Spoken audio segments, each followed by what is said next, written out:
Ayan, magandang hapon mga kaibigan. Ito po si Opinion PH TV.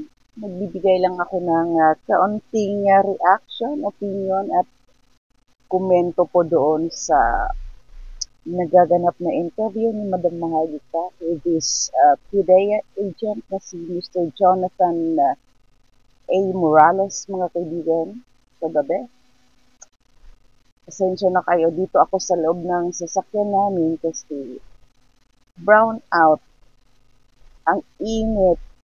Kaya ito, kumuha na lang ako ng video to record the video para sa aking komento, opinion and reaction kasi hindi po ako pwedeng mag-LS today or tonight.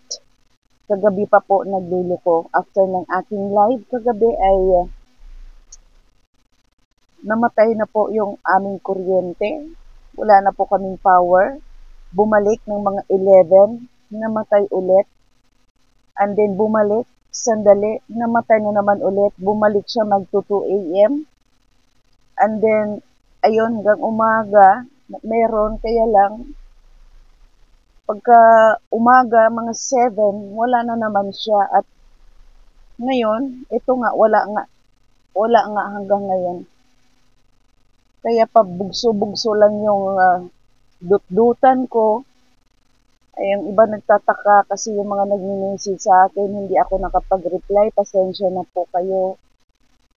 Ako, alam niyo, all the time, nagre-reply po ako sa mga messages ninyo kaagad kung meron man. Pero kagabi, kanina, today, ang hirap po talaga kasi umaalis din po ako kanina. Then kagabi nga after ng LS ko, umalis din. Pagdabalik namin, wala na pong kuryente, wala na pong power. So, pasensya na po, pero alam ko naman na, alam niyo naman na ako talagang nandoon kaagad ako kapag may mga messages ako. So, pasensya na. Hindi ko po hawak itong nangyayari ngayon. Kaya nga hirap na hirap akong makapag-LS dahil nga dito sa power na patay sindi. Pasensya na po. So ngayon mga kaibigan, napanood ko yung interview ni Madam Maharlika with this PDEA agent na si Jonathan A. Morales na inamin niya mismo mga kaibigan na yung mga dokumento na ipinapakita ni Madam Maharlika ay siyang tunay po pangalan niya at siya po talaga ang pumirma. So, ibig sabihin mga kaibigan, hindi po AI generated or artificial intelligence generated ang mga dokumento na hawak po ni Madam Maharlika. At pinapatunayan po yan ni Mr. Jonathan A. Morales po mga kaibigan.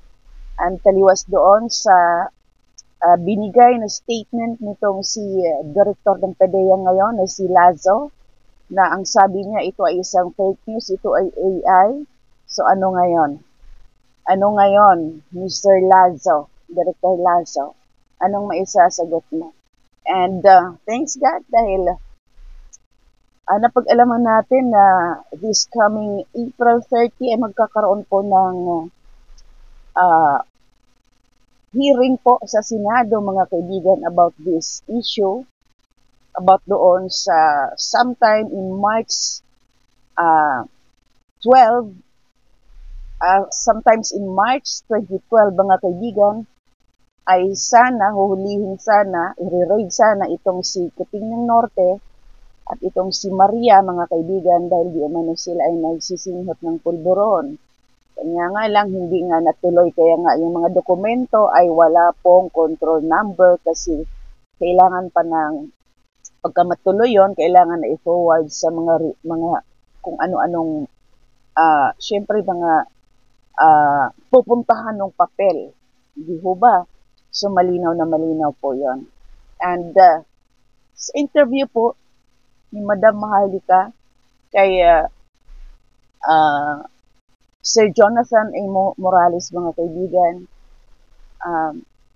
saludo ako. Grabe, hindi nga pala talaga marites itong si Jonathan, Sir Jonathan Morales, mga kaibigan, kasi ultimo pamilya niya. Hindi po niya pinagsasabi kung ano man yung mga kaganapan sa loob ng kanyang opisina. Kaya ang trabaho niya is trabaho pagdating ng bahay. Ang trabaho niya, kung ano man ang mga kaganapan, ay hindi niya po dinadala sa kanyang pamamahay. And then, this time nga na nabulaga siya dahil nga sa issue na to, dahil nga nilabas ni Madam Maharlika ang mga dokumento. Ayun nga mga kaibigan, nagulat siya at meron nga daw nagbibigay sa kanya ng advice na i-deny kasi nga delikado nga naman ang kanyang buhay. Buhay niya ang nakasalalay at buhay ng kanyang pamilya. Kanya lang, sabi din niya, blessing and in disguise daw mga kaibigan dahil talagang sinadya ng Panginoon na mag-dig up ito, mabuksang muli itong kaso na ito kasi nung time pala na yon mga kaibigan na hindi po natuloy ang sanang operation na yon, nahulihin sana si Kuting dahil nga may pumigil, dismayado po itong si Sir Jonathan Morales. So, eto ngayon mga kaibigan, inamin niya mismo na siya ang pumirma at pangalan niya at siya mismo ang nag-type ng mga dokumentong yon, kanya lang hindi po natuloy dahil yun nga may pumigil at doon na lang daw po niya sasabihin ang iba pang mga detalye kung sino po ang individual na pumigil at kung ano-ano pa yung dapat na malaman dahil nga naka-schedule naman ng hearing itong usapin ito. So ngayon mga kaibigan, eto po mga dokumento na ito ay hindi po AI or artificial intelligence generated. Ito po ay tunay at yun nga lang, kawawa naman yung nagpasa kasi nga nanganganib din ang buhay niya pag na-trace yan kung sino po ang nagpakalat ng dokumentong yan. Kawawa din naman po. As in, hindi naman din talaga pwede kasi yan ay mga confidential documents. Kailangan sana naka-safety yan but umabas po. Dahil nga sa mga kaganapan natin ngayon. Dahil sa mga pangyayari din ngayon, kaya siguro ginusto ng Panginoon na talagang mabuksan po yan. So dito po tayo about sa usapin ng papadrug test ni PBBM ni Marcos Jr. mga kaibigan na hindi naman ito tumanggi pero hindi nila sinasagot at hindi naman nila ginagawa ang panawagan ng taong bayan na siya ay magpa-drug test in public. Kaya ito na mismo mga kaibigan, pati itong si PDEA agent Jonathan Morales ay nanawagan na rin siya na magpa-drug test na itong si Marcos Jr. dahil kapag tinanggihan niya at hindi niya ginagawa yan, ang request or ang panawagan ng taong bayan, so ibig sabihin, meron po siyang tinatago. So malamang, ang tinatago niya, baka totoo na isa siyang polboronic talaga mga kaibigan. Isa siyang bangag. Sinabi pa nga na bangag ang expression doon ni Sir Jonathan Morales. Natawa nga ako. Tapos, syempre, mas maganda pala talaga yung hair follicle kasi nga kahit matagal ka nang gumagamit, matitrace pa din, makikita pa rin kung ikaw talaga ay gumagamit, kung ikaw talaga ay user ng naturang mga white powdery substance. Kaya, ayan na, napaka intense po, sobrang excited kami lahat na nanonood doon sa interview ni Madam Maharlika and then mga putik na nakarami 23,000 ang kanyang viewers mga kaibigan. Pero sa totoo lang, hindi man natuloy ang rally ng Maisog kahapon, pero ito naman ang magandang nangyayari kagabi. Itong si PDEA agent na si Jonathan Morales ay mismo na interview po ni Madam Maharlika. And then mga kaibigan, dagdag ko lang about doon sa driver nitong mga stage or cover up ni Lakuting, ni PBBM, ni Marcos Jr. at nitong ni DILG Abalos, mga kaibigan, na yung 1.8 tons na shab-shab, and then the next day nagiging 1.4 na lang. So dito mga kaibigan, meron po talagang discrepancy, and meron pong sinabi itong si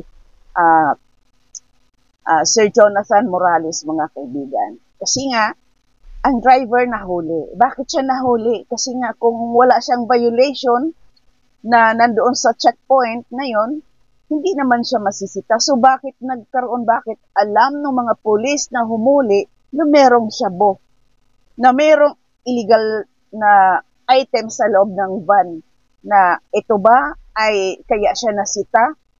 Meron bang ginawang on the spot nung dumaan siya sa checkpoint na yon bago siya nakarating, ay nakitaan ba siya na meron siyang violation kaya siya sinita?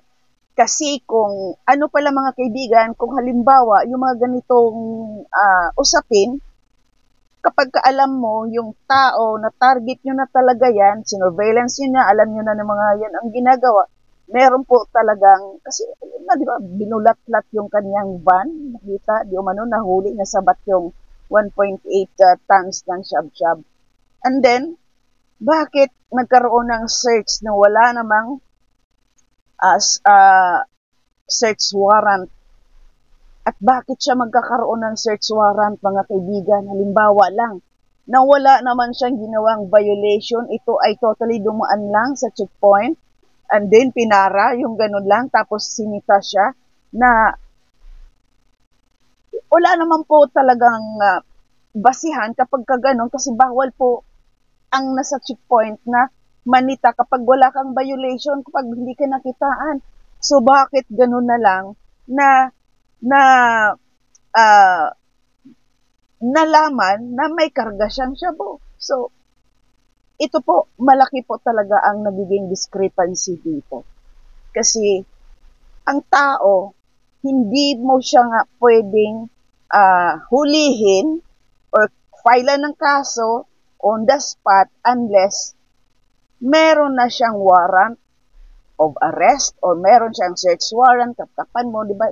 Explain map. Basta mga kaibigan, yung driver na yon, wala po siyang ginawang violation, and then yun na lang bumulaga sa atin na may nasabat sila dyan sa Litagtag, Batangas, na yun nga ang nangyari ay 1.8 tons at the next day nagiging 1.4 tons. At itong nawala na declaration nila, dinideclare nila na 1.8. Tapos the other day, the next day mga kaibigan, nagiging 1.4.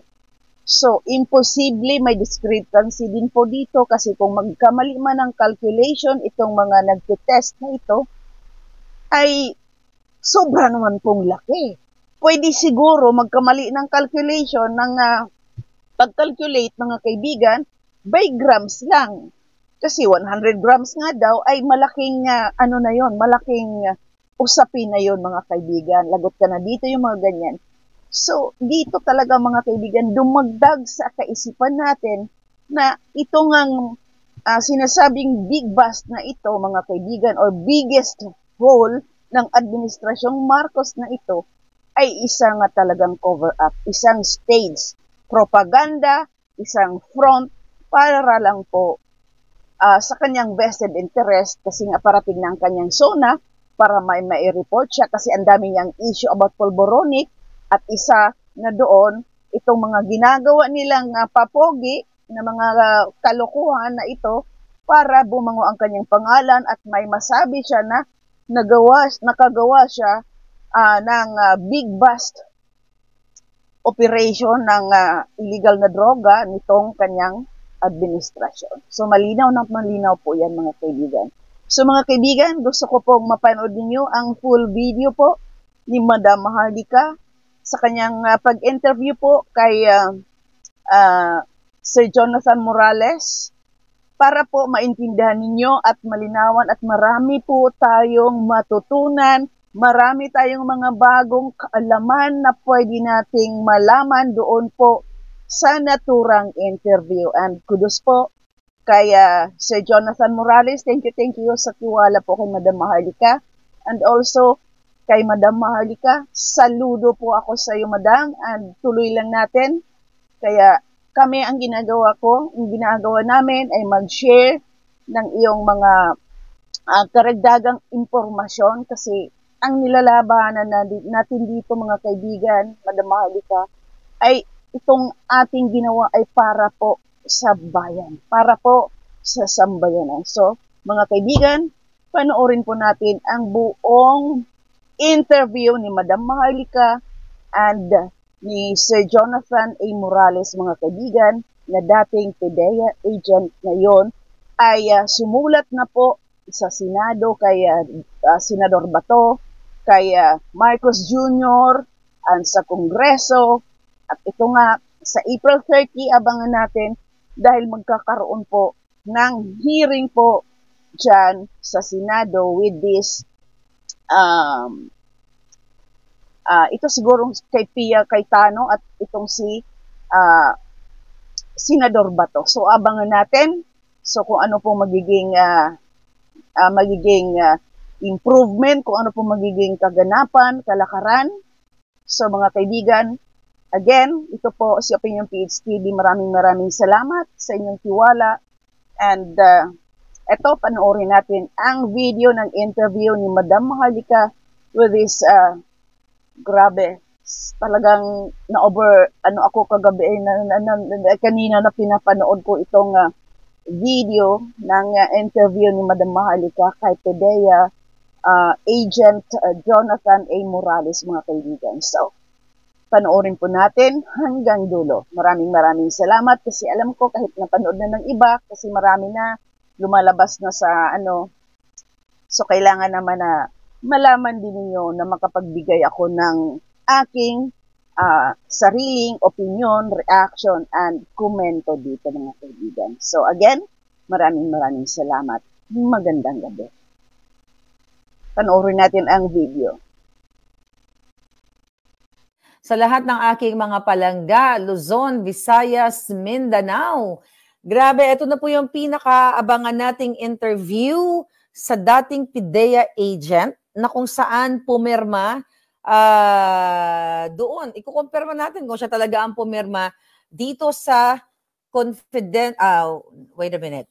dito sa pre-operation report sa authority to operate na ipinakita ko sa inyo. Ito yun, mga kababayan. Itong may pirma yan, pinapakita ko na yung pirma dahil ngayon makakapanayam natin ang PIDEA agent. So mga kababayan, paki-share at kailangan malaman ng buong mundo. Dahil nung inilabas po natin, itong mga papeles na ito ay sinabi ng PIDEA agent na AI generated. O ginawa-gawa ko lang. Ngayong moment na ito, hindi ko na patatagalin dahil talagang alam ko, kailangan malaman ng buong mundo kung talagang AI generated ang ipinakita nating dokumento na si Marcos Jr. ay naging sangkot sa pagsisinghot ng ipinagbabawal na gamot o ipinagbabawal na pulburon. We're just gonna use that word. Alright? So ito na po siya. Ang dating PIDEA agent, Mr. Jonathan A. Morales. Ayun, sir. Magandang gabi po dyan sa Pilipinas at maraming salamat po sa inyong pagpaunlak sa akin at sa kaibigan ko nga nag-connect sa inyo. Thank you so much po at pinagbigyan nyo ito. Bago ang lahat, kayo po ba si Jonathan Morales? Magandang gabi po sa inyong lahat. Ako po si dating PIDEA agent Jonathan Morales. Okay. Sir, gusto ko lang i-identify nyo itong pirma ninyo sa dokumentong hawak ko. Kung nakikita po niya, yan po ba ay pirma nyo, Mr. Jonathan? Opo, pangalan ko po yan at pirma ko. Okay.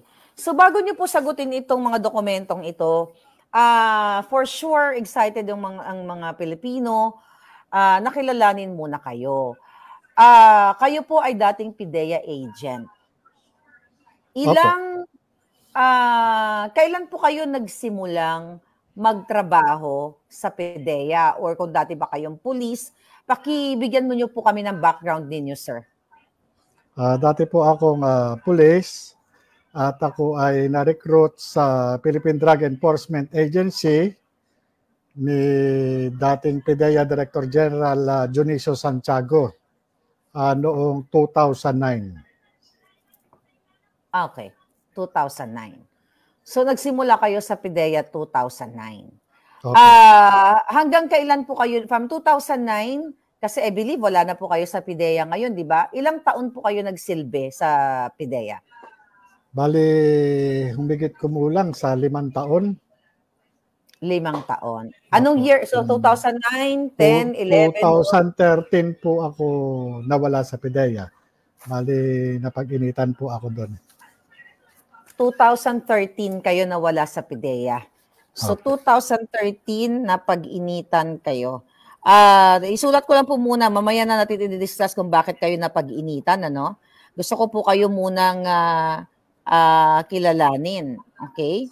So, before po ba kayo sa PIDEA, saan po kayo galing na sektor ng, private practice? Saan po kayo dati galing?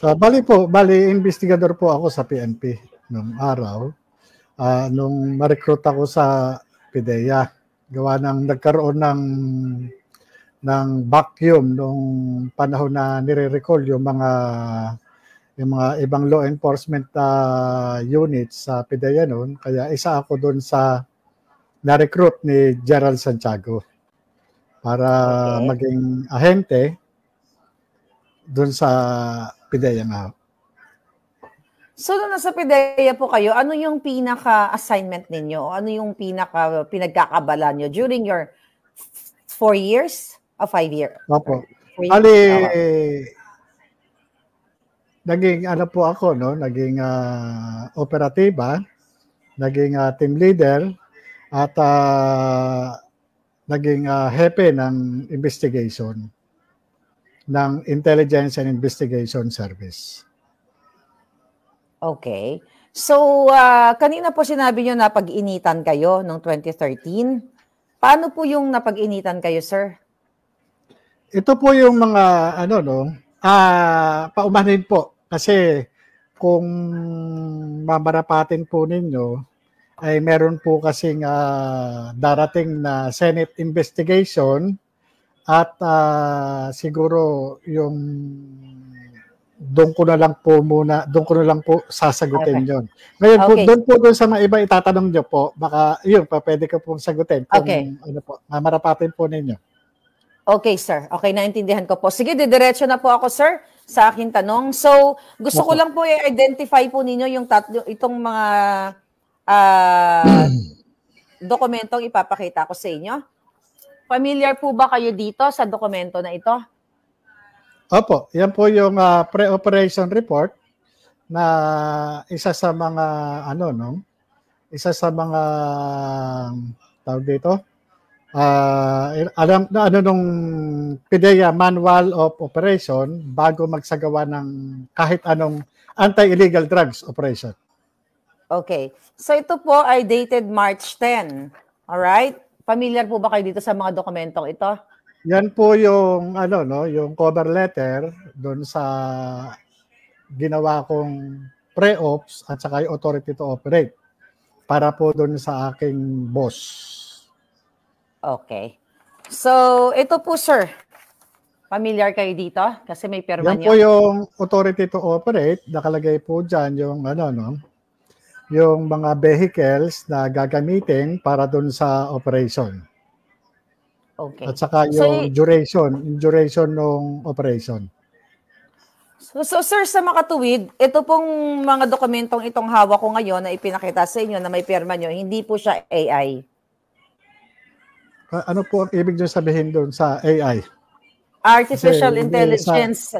Hindi ho ako pamilyar doon sa mga ganong okay, sir. So, kasi po, nung inilabas ko po itong mga dokumentong ito sa aking Facebook account, dahil ako po ay nabigyan nito ng mga random, ang tawag ko nga po, puting aso, informante, na sinasabi na si Marcos Jr. ay muntik nang ma-raid noong panahon na ito, noong 2012, noong 2012. Pero nung inilabas ko po ang dokumentong yon, ay sinabi ng PIDEA agent, PIDEA chief na si Lazo na ito daw po ay AI generated or fake or gawa-gawa lang using the new technology.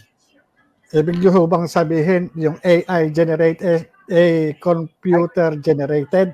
Yes, computer generated, not original, peke, gawa-gawa ni Maharlika. Ito po ba, ginawa ko ba sa tingin niyo?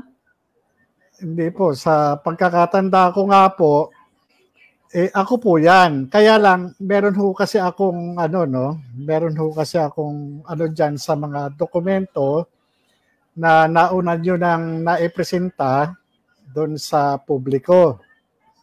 Kasi po, meron tayong tinatawag na yung revelation of secret. Kaya ako sumulat doon sa Philippine Drug Enforcement Agency at sinulatan ko si Director General Moro Lasso patungkol po doon sa declassification ng mga classified information na naandyan sa mga dokumento na yan. Ito Yes, pong, yan pong mga dokumento nyo na yan, pagpaumanhin po ninyo, yan po hindi po para sa sa publiko. Yan po ay dapat nasa pag-iingat ng gobyerno, lalo na doon sa intelligence unit kung saan po dapat nandun yan. Okay. Yun po, ganun po yun. Kaya nga sumulat po ako para papanagutin yung mga taong nasa likod ng pagpapakalat yan at para na rin po maiwasan, maulit yung mga ganyang kahalintulad na Ngayon po, dahil nga ganun yung kagrabe yung nailabas, yung na yan, Ngayon, ang po ng aking sulat ay magkaroon ng accountability. Yung mga taong nagpabaya dyan sa mga dokumentong yan at doon sa mga tao na dapat ay mayroong tungkulin para ipatupad yung batas o mandato na iniatang sa kanila. Patungkol po dyan doon sa mga taong nandyan po bilang subject ng operation ng PIDEA. Okay. Sir, bago po tayo dun sa letter ninyo sa kay Lasso, sa Senado at sa Presidente, gusto ko lang pong isa-isahin itong mga dokumento na ito. Dito sa cover letter, sir, kasi napansin din po ng netizen ito, kaya pinagdudahan din nila na ito daw ay AI generated. Unang-una po dito, ang address ay magkaiba. Alright? Dito sa pre-operation letter, mapunta muna tayo sa memorandum, yung cover letter na sinasabi ninyo. So, nakalagay dito for Director IIS. Ano pong ba ibig sabihin ng IIS? Remind me. Investigation? Intelligence Investigation Service po. Okay, intelligence. Okay, that's good. So, subject, reported nefarious activities of Maricel Soriano and Maria and Bongbong Marcos, alias Bonget, March 10, 2012. So, natatandaan niyo po itong memorandum na ito? Opo. Okay. Sabi dito sa cover letter, this has reference to the reported nefarious activities of Maricel Soriano and or alias Maria of Unit 46C. Rizal Tower Building, Rockwell Barangay Poblacion, Makati City, and Bongbong Marcos alias Bonget with unknown address. Number 2, a confidential informant personally appeared before this office and reported the above-named showbiz and political personalities together with some unidentified male and female companions who were allegedly frequent seen inhaling white powdery substance suspected to be illegal drugs inside the above-cited condominium. Okay? So bago ko ito tapusin, dito po kasi sa dito sa pre-operation report, ang nakalagay po kasi na address dito ay 4C. So, dito sa cover is 46C. Ano po ba talaga ang tamang address? 46C. So, ito po ay typographical lang dito sa pre-operation nangyayari report. naman po yan. Okay. Alright. So, ituloy ko dito, 46C. sir. Yung dito sa cover letter, yung memorandum nga. Number 3, nakalagay dito, recommendation approval of the attached pre-operation report / authority to operate to conduct casing and surveillance to verify the veracity of this report for their possible apprehension if warranted. Okay, sir. Then, nakapirma po kayo dito. So, sa makatuwid, hindi po siya AI. So, ang tanong ko, bago po ba isinulat ang memorandum na ito na nakasaad dito, nakasalaysay, base sa mayroong confidential informant na pumunta sa inyo, ano po ba ang dalhin niyo po kami doon sa panahon na yon na bago ito tonight, itong memorandum na ito. Ano po ang nangyari bago kayo nag-create nitong memorandum na ito? Ganito po yun, ang usual na ginagawa namin dyan, ini-interview namin yung, kung sino yung agent on case, doon sa, sa confidential informant. Sa kaso niyan, sa pagkakatanda ko, ay kinunan ko ito ng ng deposition of witness.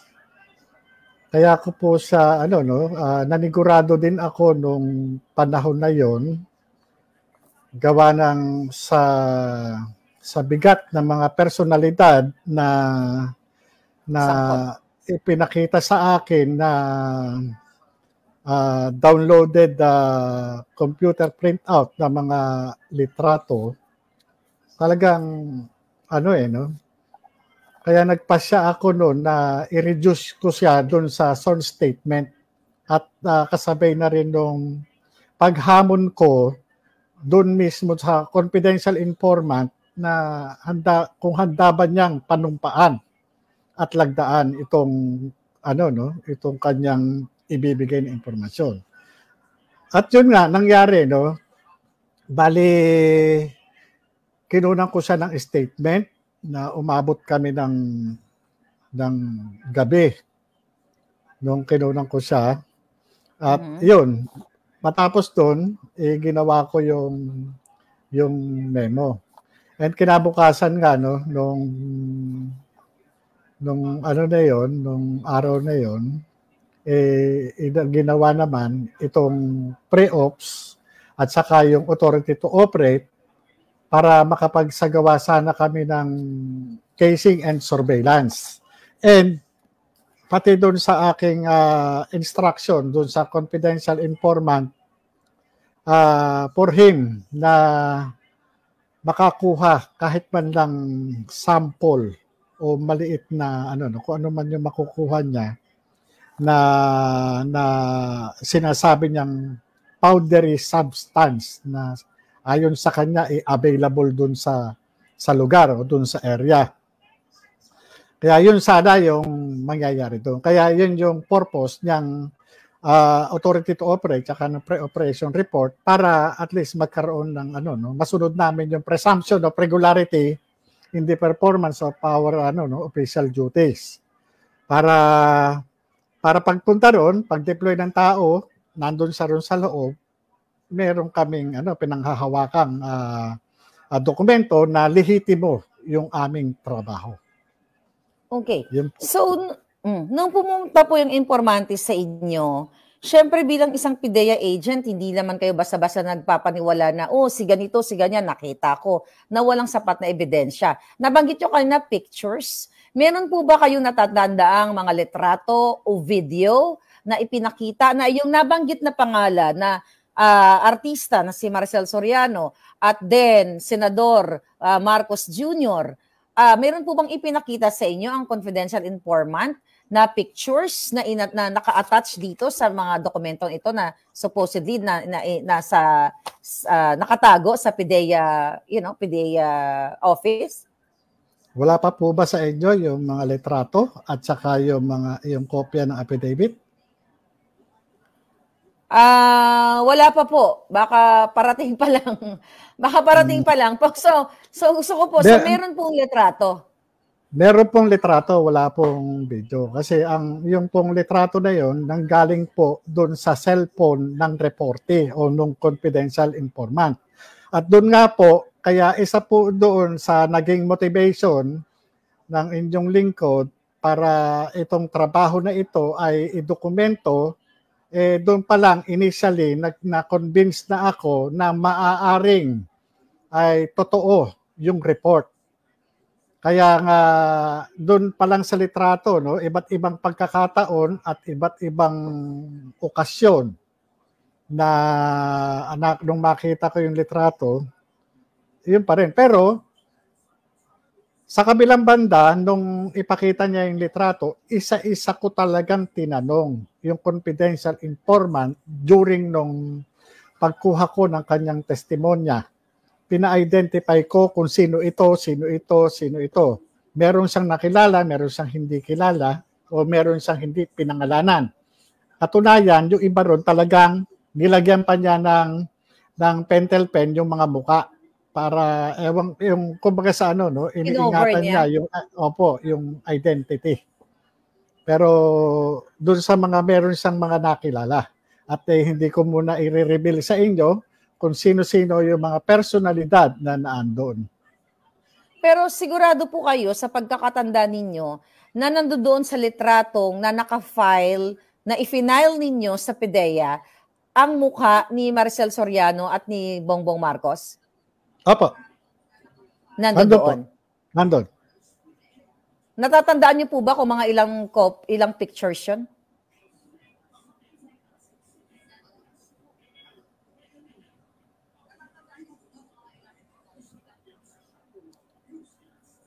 Mga 5 picture. 5 pictures. So, doon po sa mga... Iba't ibang pagkakataon, iba't ibang location. Ayon doon sa confidential information. Ayon sa confidential at saka litrato. Doon po ba sa litrato, kung babalikan natin, nakikita na may mga sumisinghot? More or less 5 yun. So doon po sa litrato, kasi based dito sa report nito, allegedly, frequently seen inhaling white powdery substance. So doon po sa picture na yon, meron silang sinisinghot na white powdery substance? Opo. Wow. Wow. So, grabe. So, ang pinakamalaking tanong, nasa PDEA pa kaya yon? Kasi supposedly, doon po iniwan yun kasi ito kaso po na ito, no, itinrato ko, ano lang naman para siyang ordinaryo, no, marami na rin kami nahawakan na malalaking kaso, no. Pag hindi natutuloy, dyan lang. Andyan yung nakapile yan dyan sa sa investigation division. So, ganoon naman po kami. Kahit yung mga case folders na mga ongoing cases at saka yung mga case operational plan na namin tinatrabaho, no. Andun lang siya.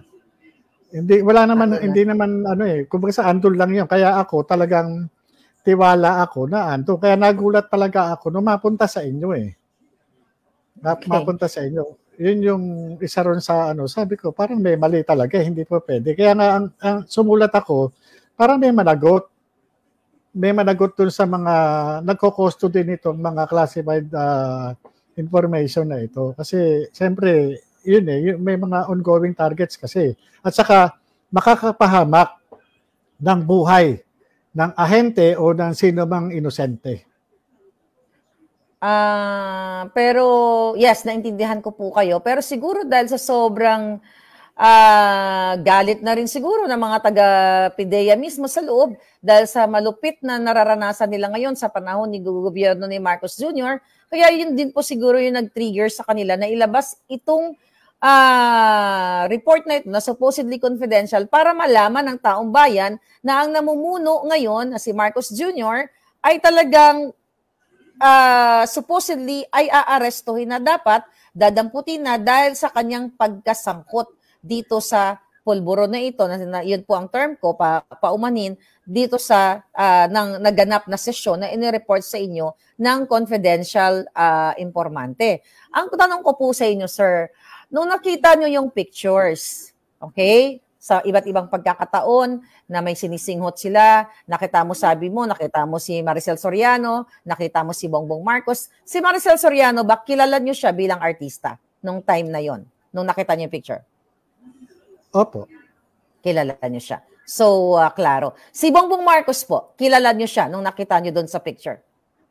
Opo. Pero, kung pwede pa sumagot? Opo, go ahead, sir. Kahit po kilala ko yung mga tao na nasa picture o siyempre ang ano ko no bilang investigador, kinukumpirma ko mismo dun sa nagpresenta ng litrato kung sino yung nasa litrato. Kahit ko kilala ko po sila, kinumpirma ko po mismo sa pamamagitan ng sworn statement na kinukuha ko sa kanila na sino ito. Okay. Na ano, at yun po talaga nakasulat. Kaya kung maipipresenta po, no? Kung magkakaroon na maipresenta itong sworn statement po na ito, malinaw at positibong itinuturo ng declarant o ng deponent kung sino po yung tao na nandun sa picture, na nagde-depict sa picture, at kung ano yung ginagawa ng taong nag-depict dun sa picture. Okay. Yun po yun. So, yeah, tama, nag-gets ko yun. Kasi kahit nakilala mo, hindi pwedeng ikaw as an investigator, hindi ikaw pwede magsabi, si ganito to, si ganyan to. So, the informant should identify kasi siya yung nagre-report. Opo. Kagaya po nung maliban dito, may tanong pa ako, maliban dito sa binigay mong pangalan, meron ka pa bang ibang pangalang alam tungkol dito sa tao na ito? O yan lang po ang pangalan alam ko. Ganun po ang ano, hindi ko po pwede kahit alam ko yung buong pangalan, hindi ko po pwedeng ilagay yon hanggat hindi naman niya sinasabi. Kaya lahat lang nung sinasabi niya, yun lang po ang nai-reduce dun sa sworn statement. So, dito sa sworn statement na ito na may permado ninyo, kayo po personally ang nag-type nito? Opo. Kayo ang nag-type nito. So, tandang-tandang. Wala naman po ako sekretarya doon. Wala akong sekretary. So, kung babalakan po natin yung date na March 10, 2012, ikaw ang informante, sino-sino po yung tao sa loob ng opisina na yun? Kung matatandaan nyo. Hindi nyo kailangan pangalanan, pero, you know, ilan kayo ang nandoon? Nandun po yun sa sworn statement. Kapag ka po, normally, pagka gumagawa po ako ng, ng sworn statement, nakadeklara po kung sino yung nandun. Halimbawa po, ng malaya at kusang loob na salaysay ni Juan de la Cruz. Na kinuha ni ganito sa harap ni na. Nandun po yon. Kaya, hindi po pwede na, lalo na pag kumukuha po ako ng salaysay, kinakailangan talaga meron talagang kaharap. Halimbawa, pare, may witness. Ate, kuya, na lalagay kita rito, no, na ganyan.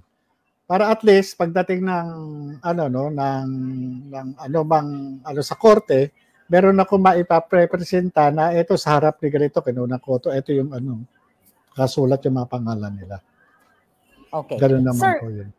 Another issue nung inilabas ko po ito na sinasabi na artificial intelligence generated, isa din to sa paliwanag ng PDEA na ito yung pang-counter nila sa akin na ito po ay walang control number. Okay? Ang sabi nila, gawa-gawa ni Maharlika yan, walang control number. Okay? So ano po ba ang paliwanag natin? Bakit po walang control number ito? Yan po, kaya wala pong control number kasi nga hindi pinayagan, hindi natuloy. Kasi kung natuloy yan, ginawa ng opisina, after na mapirman, saka po namin dadalhin yan sa National Operation Center. Doon sa aming Plans and Operation Service. Doon po dinadala yan para doon sa magbibigay sila ng Certificate of Coordination. Lalagyan po ng control number yan. Pero hindi lang naman ngayon lang nangyari yan, dyan sa kaso na yan, marami na rin yung pagkakataon din kami noon na hindi talaga natutuloy, hindi pinapayagan ng Deputy Director General for Operations. Kung ano man yung motibo, hindi saka na po natin i-discuss. Okay, so ito po sasagutin niyo kung pwede niyong sagutin, maintindihan ko kung hindi pwede dahil kayo nga ay a-attend ng hearing sa April 30 sa Senate inquiry with Senator Bato, tama po ba? Later on papakita natin yung mga documents. Ang question ko, sir, nakarating po kasi sa akin na itong operation na ito, supposedly na pagdampot kay Maricel Soriano at kay Marcos Jr. noong 2012 ay pinigil ng isa sa pinakamataas o pinangalanan ko na nga na Executive Secretary ni dating Pangulong Noynoy Aquino na si Paquito Ochoa na partner sa law firm ni Lisa Marcos na ngayon ay First Lady na. So, kaya niyo po bang sagutin yan? At kung hindi, maintindihan natin. Tama po ba yan yung impormasyon na nakarating sa akin? Pagpaumahin po muna ninyo at hindi ko po muna masasagot yan.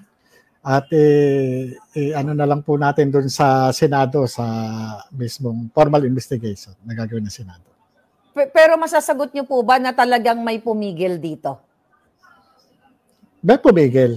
Pero hindi ko muna po sasabihin yung identity ng mga taong nasa likod niyan at doon na lang po sa Senado. Pagpaumanhin niyo po yung... Okay. No worries, sir. Naintindihan ko po kayo. So babasahin ko lang po dito, nasa pre-operation report po ako Ayan, ang permat po ninyo. So gusto ko lang po dahil nasa 13,000 live viewers na po tayo across social media, gusto ko lang pong linawin na ito po ay perma ninyo at hindi po AI generated.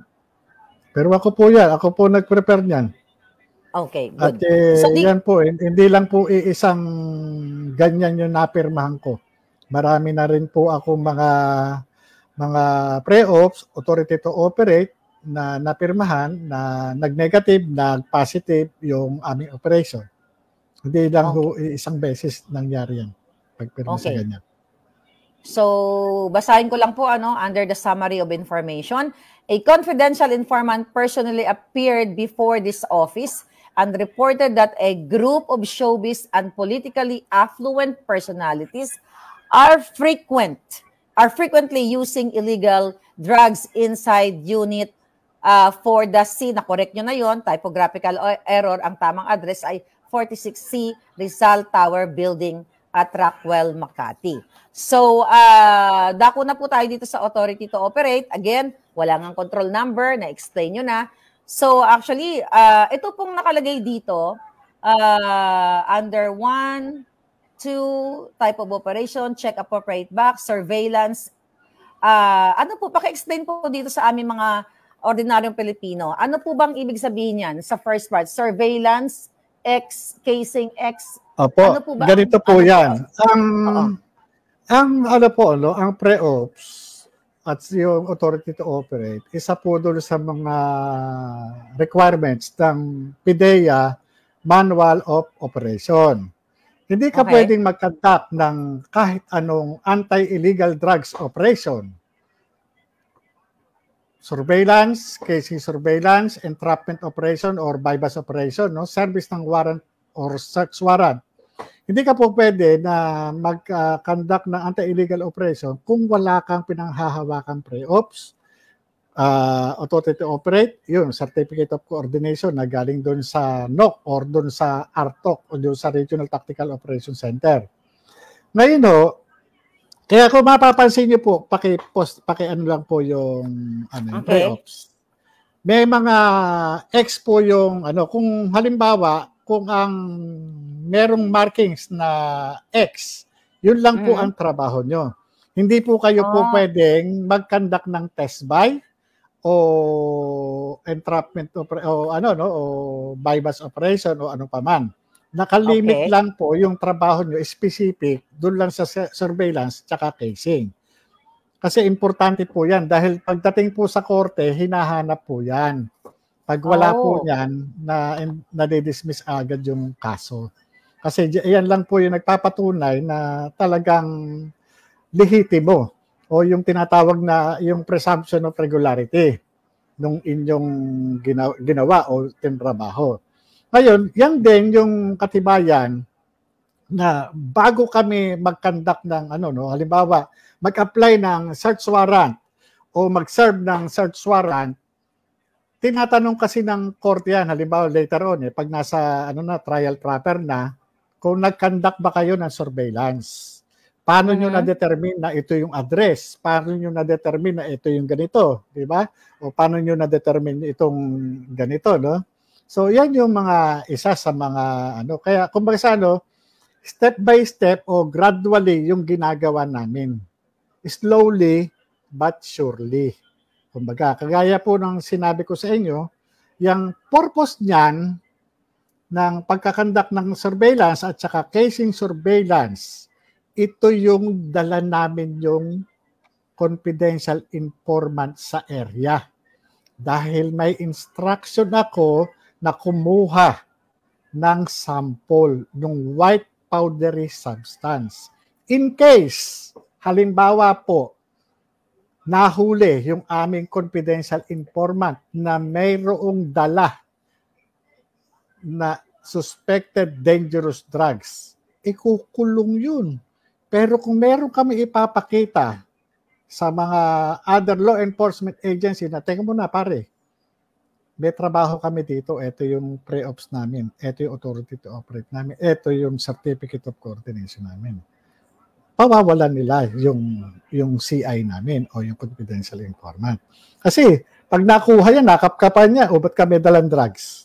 Diba? Pugo yan, kawawa. So yun yung isa doon sa mga armas namin sa kalsada na pag nagpakawala kami ng aming mga informant, safe siya. Okay. Safe siya. Okay. So, yun po yung purpose na.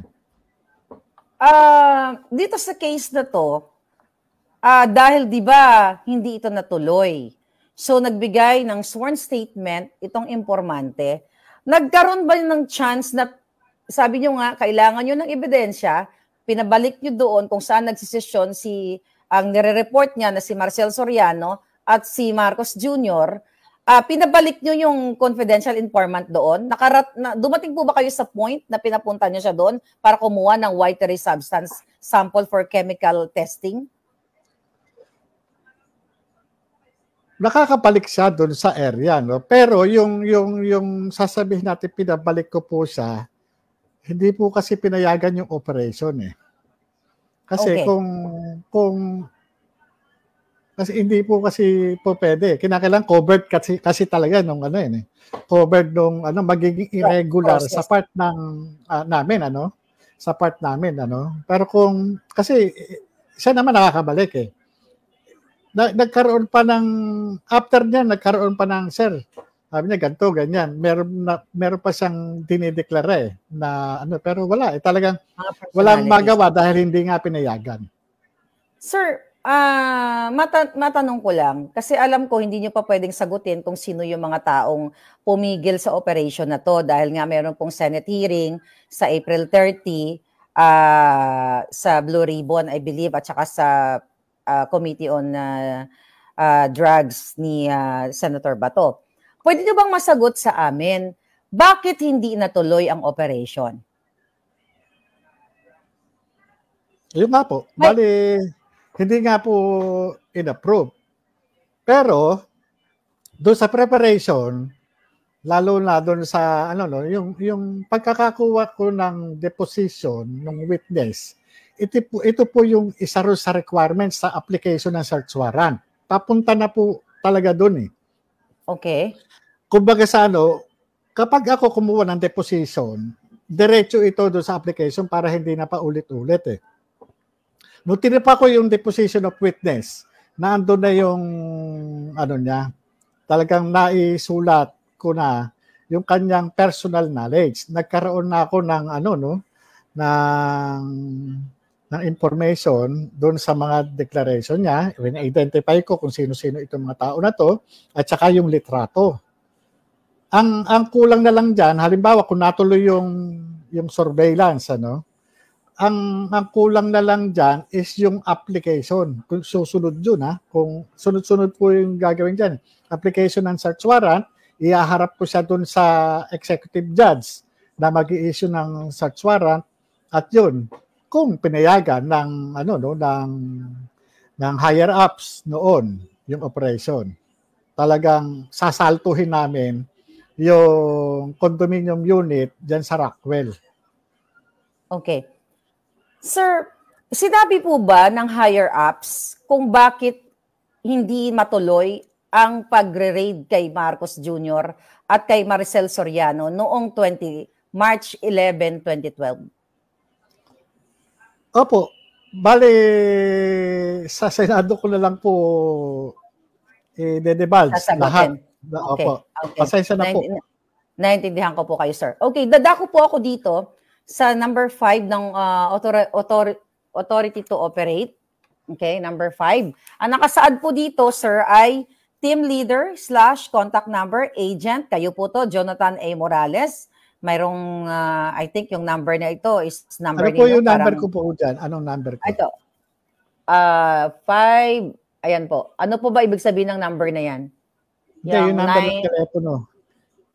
Phone number po ba yan? Phone number yan? Opo. Sun po yan, Sun. Sun Cellular. Wala na. Sun wala na to? Ano po ba ito? Government issued number o personal number? Hindi po. Ano po yan? Line po yan. Line. Line dati.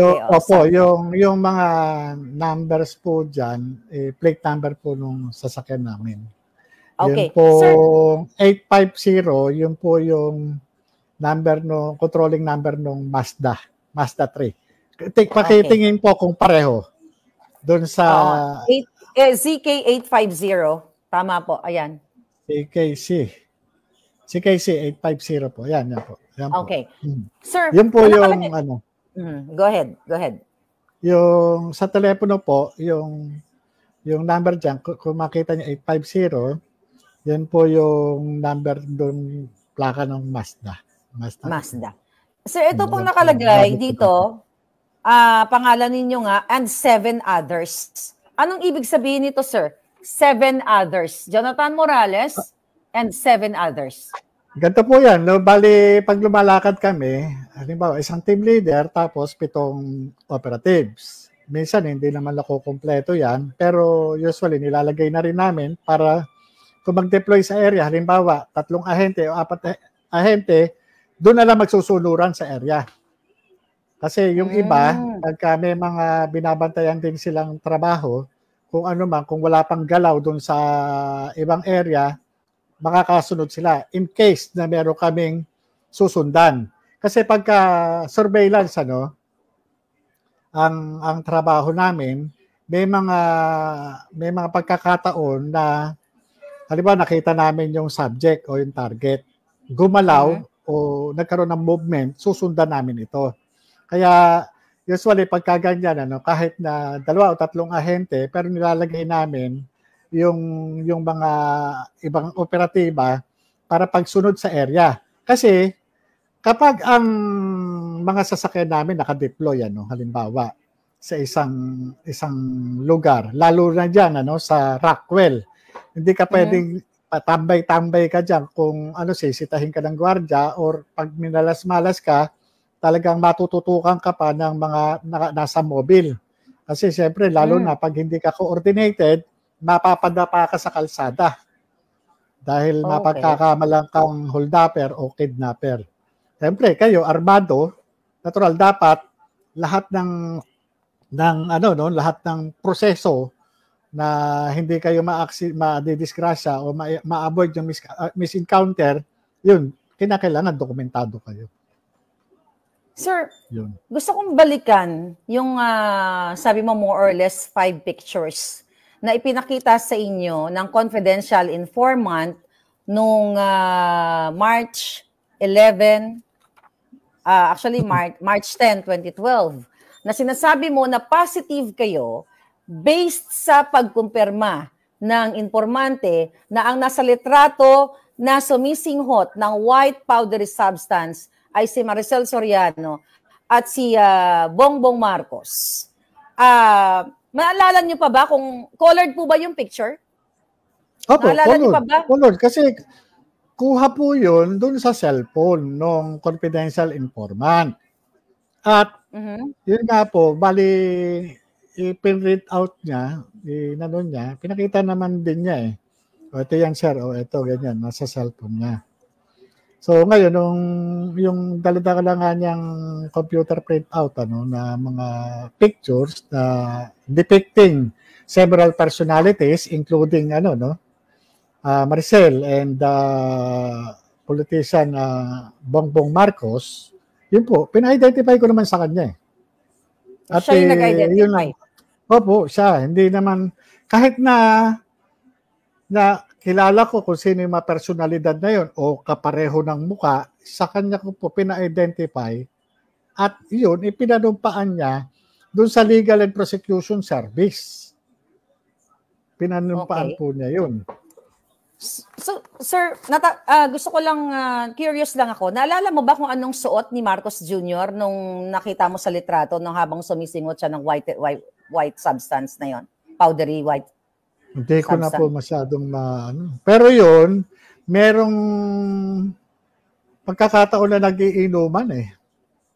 Nagiinuman? Nagiinuman eh, opo eh. Nagiinuman eh. May mga alak eh. May mga alak. Okay. So, yung mga pictures na yun, sir, kasi kayo nga ang in charge dito dahil kayo yung team leader. So, together with that pictures, itong hawak kong dokumentong ito na inailabas na actually wala naman po akong kamalay-malay, nakuha ko lang po ito sa email ko, random personalities, the people that I don't know, that I believe, they are from PIDEA. So, ano pa po yung kasama ng itong report, itong pre-op at authority to operate? Maliban sa 5 pictures? Sa pagkakatanda ko, bali, ganito po yan, yan po, nilagay ko sa isang folder at meron siyang cover sheet na confidential na kulay blue at naglalaman po yan ng sworn statement o yung deposition ng witness.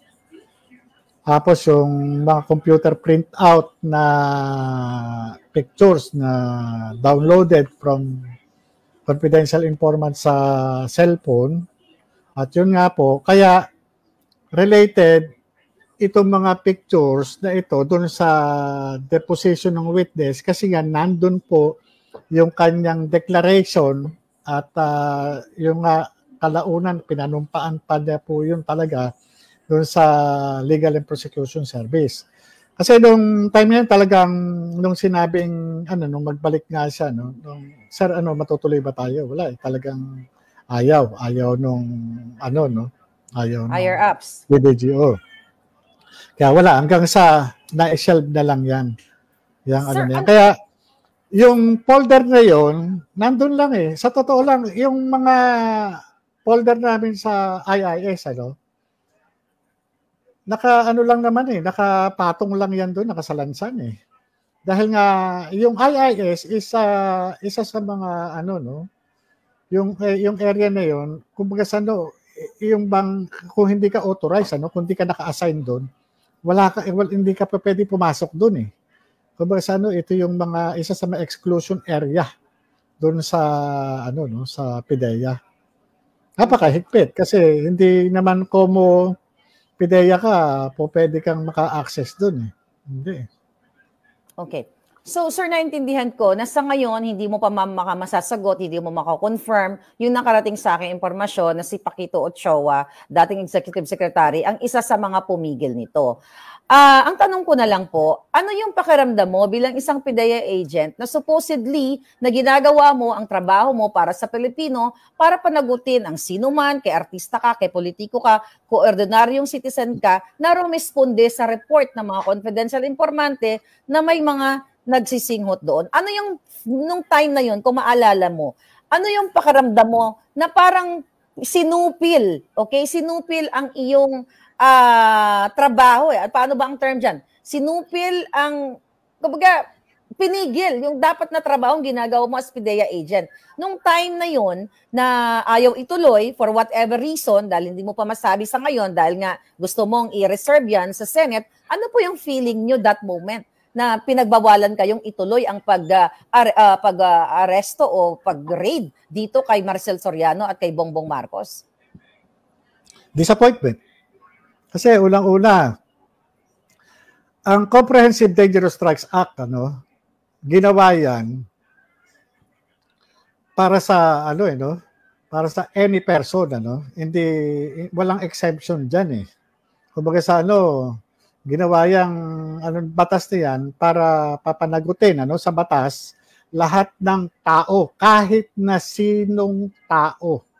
Ginawa po yan para papanagutin yung mga yun yung nakalagay doon sa prohibited acts, particular doon sa Article 2 ng Republic Act 9165. So, bilang ahente, siyempre, ano ba to? Para bang meron tayong may tinitignan doon sa tinititigan. Di ba? Kumbaga sa yun yung hanggang sa dumating nga yung point na talagang nainis na ako eh. Nung parang walang nangyayari nung panahon na yun, nung gobyerno na yun. Kaya ako'y lumabas na rin noon. Talagang lumaban ako dun sa sistema. Sabi ko, para tayong kunya-kunyarian lang eh. Ang nangyayari, parang ina-address natin yung problema sa illegal drugs, parang wetting na lang. Diba? Ang wetting, kumbaga sa kita nyo, nag-e-exist kasi nga, meron tumatanggap. So, ganun din, oo, ganun din sa illegal drugs. So, yun, yung disappointment ko bilang ahente. Ganun na nangyari sa akin. So, nung inilabas ko po ito sa vlog ko, napanood niyo po ba? Kilala niyo po ba ako? Kasi hindi naman, alam ko, hindi naman lahat ng tao nanonood sa akin. Kilala niyo po ba ako as a vlogger? O nung nilabas ko ba ito, napanood niyo ba ng live or what? Paano niyo po nalaman na inilabas ko itong mga papeles na ito na pinirmahan ninyo? Totoo. Hindi ko nga po kayo kilala. Meron lang pong nagsabi sa akin na yung daw meron ka raw nilalabas. Sabi ko hindi, yung vlogger daw. May nilalabas daw na authority to operate at saka pre-ops. Kaya nung makita ko, kinabahan ako talaga eh. Ang unang reaction ko, nanlamig ako. Sa totoo lang, nung makita ko. Kaya nung kausap ko yung dati kong kasamahan, yung nagkaroon kami ng mga pero kung ano man yung napag-usapan namin, siguro sa Senado na lang. Sa Senado na lang. Pero nagulat talaga ako. Kaya ang unang naging questionin yung tanungin yung PIDEA. Sinabi ko talaga sa kanila, wala akong kinalaman diyan. Nananahimik ako eh. Sa totoo lang, kung talagang titignan mo, ano ang mapapala ko diyan? Kamatayan ang matatamo ko diyan. Kamatayan. Buhay ko ang magiging kapalit diyan. Diyan sa na yan. Dahil unang-una, yung mga dokumento na yan ay naging bahagi lang ng aking trabaho bilang investigation agent. Kahit na sino pa ang inire-report, ako gagampanan ko lang yung trabaho. Ganun lang po ako eh. Kumbaga sa bilang ahente, bilang investigador, nagsisiguro din ako. Kaya kinukunan ko talaga ng sworn statement para pagdating ng araw, meron talaga akong matibay na basihan na talagang galing doon sa tao na nagbigay. Kaya lahat ng mga dokumento na yan nandiyan. Kaya nga sabi ko hindi po pwedeng ganyan. Kailangan may managot. May managot kasi meron nagkaroon ng kapabayaan dyan. Hindi po pwedeng basta ganito na lang. Ngayon, nalantad na yan sa publiko. Nalantad na. Bilang alagad ng batas, magtatanga-tangahan na lang ba tayo? pati ako madadali dyan sa lintik na yan. Patawarin niyo ako doon sa ano na yan. Ha? Kasi baka talungin ako ano ginawa mo? Alagad ka ng batas, bakit hindi mo hinuli? Di ba? Yeah. So ngayon, kagaya niyan, sila nalantad na anong ginawa nila. Di ba?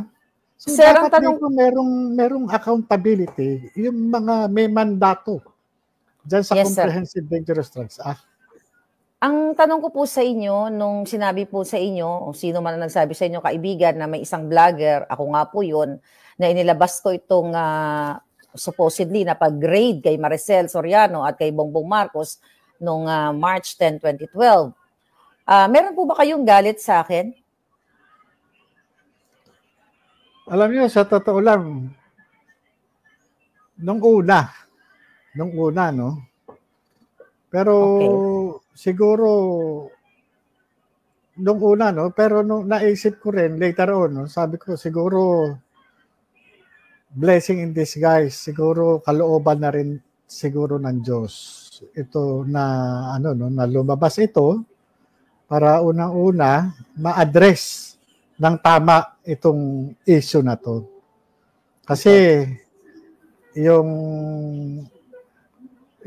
primary involved dito sa usapin na ito hindi ordinaryong tao.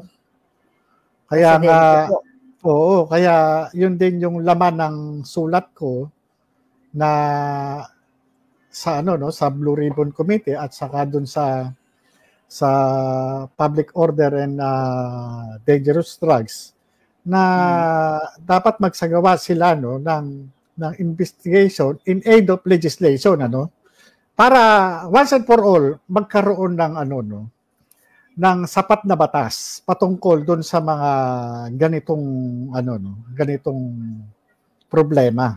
Kasi ang problema natin minsan kaya hindi napapatupad o walang dahil kulang tayo doon sa batas. Yun din yung or kung meron mang batas, dapat managot kung sino nagkulang. Hindi yung basta ganito na lang. Di ba? Sir, nung nilabas ko po ang dokumentong ito, pinick up po ito ng Daily Tribune. Then, napag-alaman ko po, dahil nga presidente ang involved dito, napag-alaman ko, base na rin sa akin iba pang informante, na tumawag ang Presidential Communications Office sa Daily Tribune para ipa-take down ang posting ko tungkol dito sa pinag-uusapan nating mga papel na ito na pinirmahan ninyo. At humingi din po ng sorry ang Daily Tribune, nag-apologize sila dahil daw nagkamali sila sa pag-reshare nitong mga sinasabi ng PIDEA na AI or Artificial Intelligence Generated. Ang question ko, bakit po kaya etong si PIDEA Chief Moro Virgilio Lazo ay ganun ang kanyang counter na sinabi niyang hindi ito totoo. Ito ay gawa-gawa lang ni Maharlika. Ito ay gawa ng computer. At pinirma, at pirma ko ba yan? So anyway, bakit po kaya ganun ang sinabi ni Chief Lazo? Bakit ganun yung counter niya imbis sagutin ng tama? Na oo, totoo, na yan ay legitimate o bona fide papers na naka-file dito sa PIDEA. Sa tingin ko po, personal na opinion, normal reaction yan ng mga tao na merong iniingatan.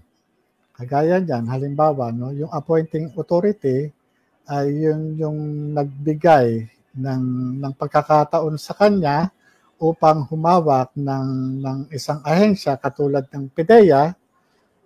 Huwag na po tayong magtaka kung ito ipagtatanggol niya at babaliwalain niya yung isang dokumento na kasalukuyan na nandoon sa kanilang pag-iingat. Yun po, ganun po yun. Kung hindi siya nakikinabang, yan? Kumbaga sa lalabas. Kasi, meron ako experience, panahon ni Pangulong Aquino, nung nandiyan naman sa, sa YouTube, nung ako talagang binulgar ko yung mga kainutilan ng kampanya sa illegal na droga nung panahon na yun. Hindi ako nakaramdam ng suppression ng mga karapatan ng media nung araw, kasi lahat ng mga sinasabi ko noon lumalabas sa print, sa TV at sa radyo. Doon pa ako mismo sa loob ng PDEA nagpapa-interview.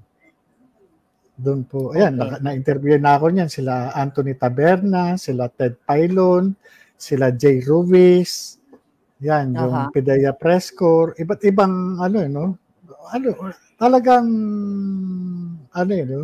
kumbaga sa yun, walang ngayon yung sinasabi nyo na yung Tribune parang sinensor, Sinensor. Nakakapagtaka yun. Kasi nga, unang-una, violation ng constitutional rights yun. Tama po. Ako, opinion ko lang bilang dating alagad ng batas. Masama naman yun. Parang indicator ito na talagang nasusuppress yung karapatan ng bawat mamamayan pagka ganyan. Kasi messenger itong media. Yes.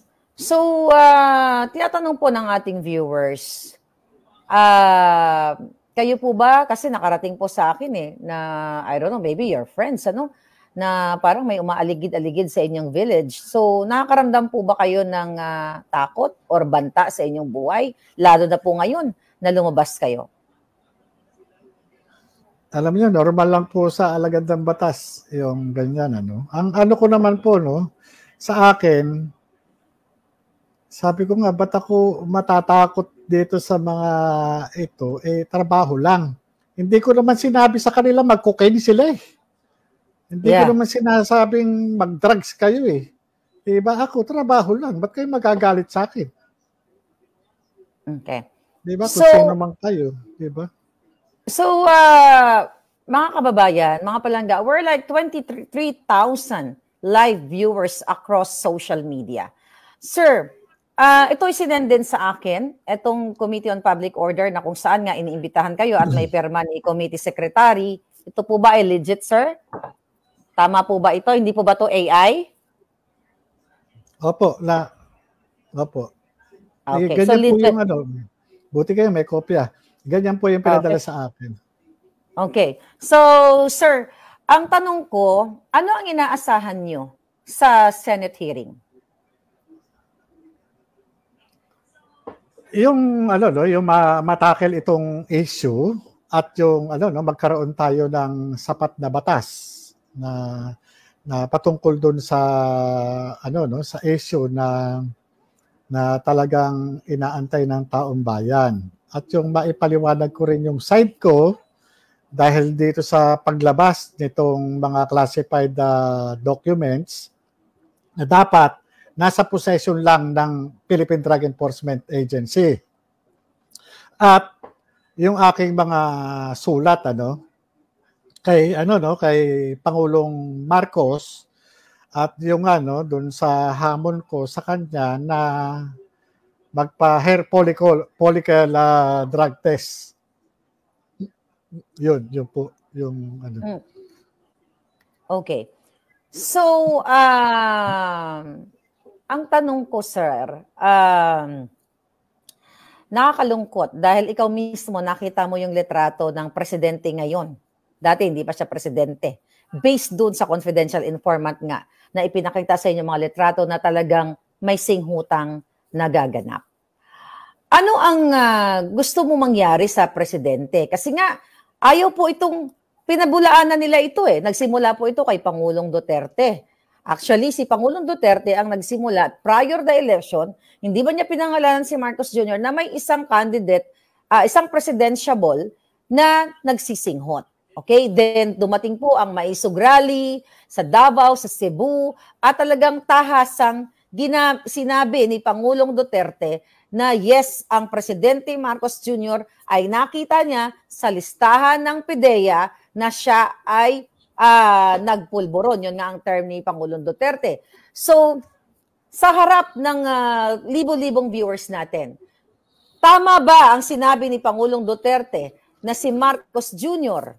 ay talagang nasangkot sa pulburon?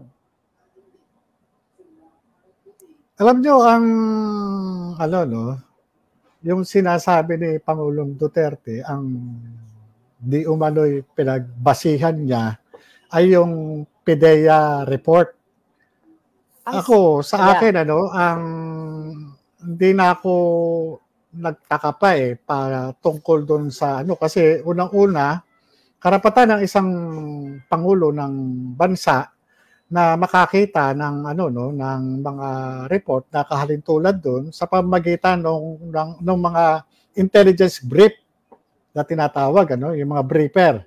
Kasi bilang pangulo, karapatan niya yan na malaman kung ano nangyayari o sitwasyon sa isang bansa at tungkulin din ng mga sangay ng gobyerno na kanyang mga alter ego na igabayan o anuhan yung iulatan ang Pangulo tungkol dun sa mga nangyayari. Kasi kung noong panahon niya na aktibo siya dun sa war on drugs, hindi malayo na talagang binigyan siya ng pagkakataon na pakitaan o sabihan ng mga ganyang klaseng report.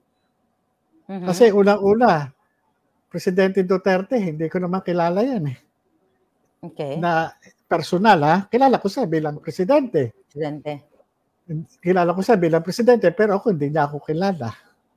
Ganun lang. Yeah. Yun lang po yung Kaya yung sinasabi niya, ang base lang siguro o maaring base doon sa mga intelligence brief na kinandak ng mga opisyalis niya sa pamahalaan niya. Sir, ang tanong ko, posible kaya na yung mga litratong nakita mo based na sa pinresent ng informante na nandoon si Maricel Soriano at Bongbong Marcos na sumisinghot ng white powdery substance, naka-intact pa kaya yung mga litrato na yon? O since sila, si Lazo ngayon, dahil nga nakikita naman na talagang pinagtatanggol niya o pinagtatakpan niya si Marcos Jr., posible kayang nandoon pa yon o pwede ba nilang punitin yun, sir? Alam niyo kung yun, yun din ang nagiging palaisipan sa akin. Kung nabasa ni Pangulong Duterte, yung PDEA report, hindi malayo na nakita rin ng Pangulong Duterte yung mga litrato at hindi rin malayo na nabasa niya yung deposition ng witness. Kasi isang folder lang po yun Ngayon, kung yung mga dokumento na yon na nasa folder na nandoon sa Intelligence Investigation Service na iniwan ko noong 2012, maaring mayroong pang mga tao. Kaya sinasabi kong mga tao, maaring meron pang mga taong may hawak nun. Kasi kung ito nakarating sa Pangulo, imposible naman na walang ibang merong nag-interest doon. Sir, possible kaya nga kung pwedeng wala na yan o pwedeng nasira na o hindi ko alam Pero maaano ko, sa akin kung sa personal na opinion ko, kung ito na basa ni Pangulong Duterte, maaring meron pang ibang kamay ang may hawak doon. Kasi nakarating nga sa inyo Yeah. Nakarating nga sa inyo Kung baga kung ito nawala na man doon o nandun, pero ako naniniwala andun to hindi imposible na wala yan doon sa possession nila. Nandun yan Ang dokumentong yan ay para doon sa opisina na yun. Okay. Doon po ba sa opisina, sir, yung mga folders kung saan naka-file, meron po bang CCTV doon na kung sakaling may dumukot na mga folder ay makikita, mananagot? Ang PDEA may mga CCTV, Doon sa hindi ko na matandaan doon sa IIS pero usually pagka may mga kinukunan ng merong mga merong mga ano doon, ano, may mga camera doon, ano. Pero hindi ko na matandaan pa yung iba ibang ano doon eh. Kasi noong time na yon, kasalukuyan kaming mga nag-a-upgrade doon ng mga security features na mga ano, katulad yung sa mga pinto, ano, gumagamit na kami ng proximity card para doon sa mga ano, no, para lang doon sa may mga access doon sa opisina. So, yun po yung ano. Okay. Sir, binoto niyo ba si Bongbong Marcos ng 2022?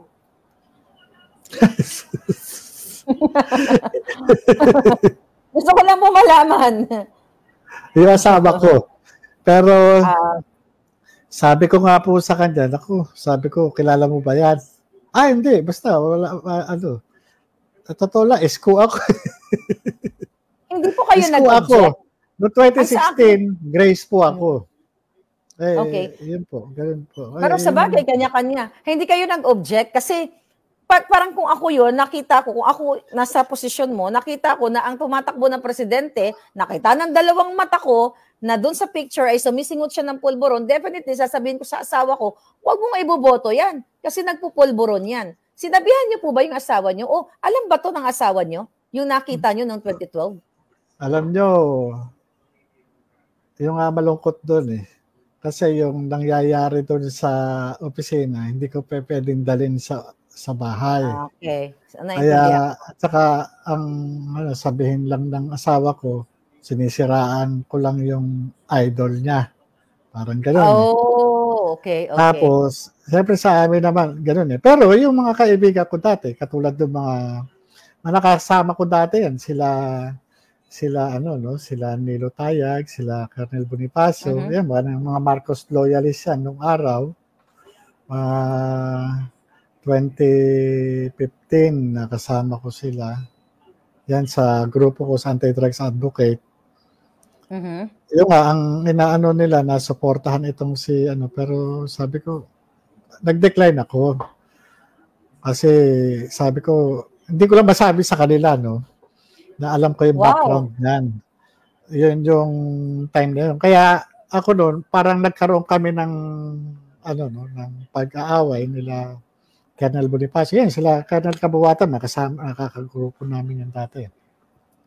Hindi ko lang masabi sa kanila na ganun yung information ko. Kasi nga, alam niyo, sa totoo lang, pagka yung trabaho lang eh. Ayoko ng Wow. Kung ito, sabi ko nga, kung itong issue na ito, tumatakbo pa lang siya ng ng Vice President.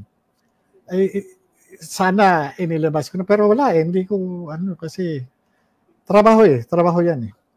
Trabaho. Kumbaga sa iniwan ko na yan doon na lang. Actually, nakakahanga po kayo, nakakabilib kayo kasi hindi kayo nagmamarites katulad ng First Lady.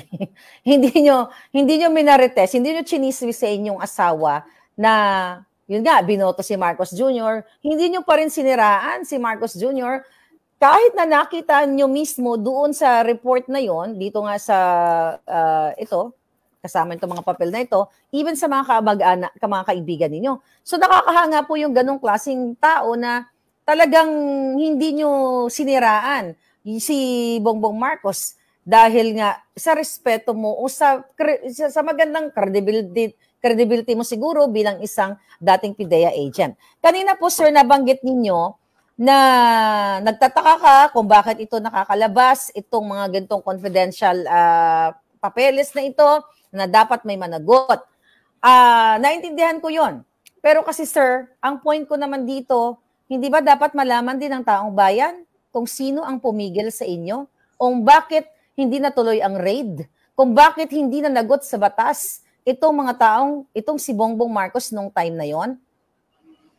Alam niyo po, yung nga po, gaya po nung hinihingi ko po sa inyo, pagpaumanhin po ninyo, kasi yung mga bagay po na yan, gusto ko dun sa proper fora para yung mga tao mabigyan ng pagkakataon na ipatawad ng Senado kung maaari. Or, yung nga rin po yung inaano ko sa PIDEA, dahil since na ang PIDEA, nakasaad doon sa Section 84 ng Republic Act 9165, may authority sila na mag-issue ng subpoena duces tecum and subpoena ad testificandum para supinahan itong mga tao na ito, matanong sila diretso. Kasi ang PIDEA lang ang lead agency. Sila lang ang merong katungkulan o mandato para magpatawag ng mga tao na maaring makasagot doon sa mga katanungan nila patungkol doon sa violation sa illegal drugs. Okay, sir. Move on na ako. Noong 2021, okay, nagkaroon ng drug test, siyempre, si Marcos Jr. bago siya tumakbo dahil yun ang panawagan na dapat lahat ng mga kandidato sa pagka-presidente ay mag-undergo sa drug test. Sa kanya po, mahigit 2 minuto lamang na ito ay pinatest at pinarmahan ng doktor ng St. Luke's. Bilang ikaw, as PIDEA agent, kayo po ba ay nag-undergo din kayo ng drug test bago kayo mag-assume ng inyong office or trabaho? Opo. Pagka nag-refuse ka sa ganyan, kaso yan. So ito po bang 2-minute drug test niya? Kapanipaniwala po ba to, sir? Hindi po. Kasi ang resulta, umaabot po ng ilang oras siya. Humigit kumulang sa 3, kung di ako nagkakamali.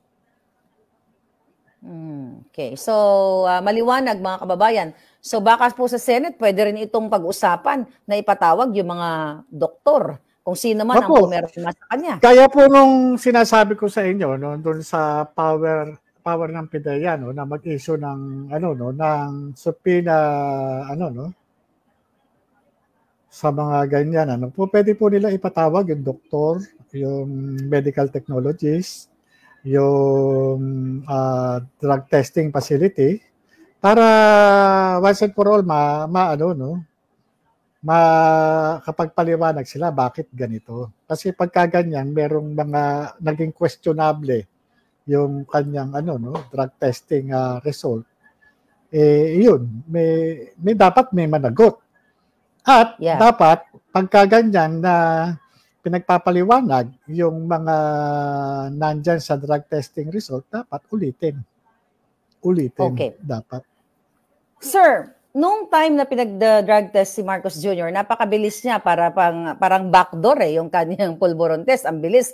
Pero ngayon, sir, panawagan ng taong bayan na magpa-test siya. Ayaw po, hindi naman sinabing ayaw, pero hindi niya po sinasagot yung taong bayan. Kung ganun kabilis, kung kinaya niya ng 2-minute drug test noong 2021, bakit kaya ayaw niya ngayon na presidente na siya? Baka may tinatago. Kasi kung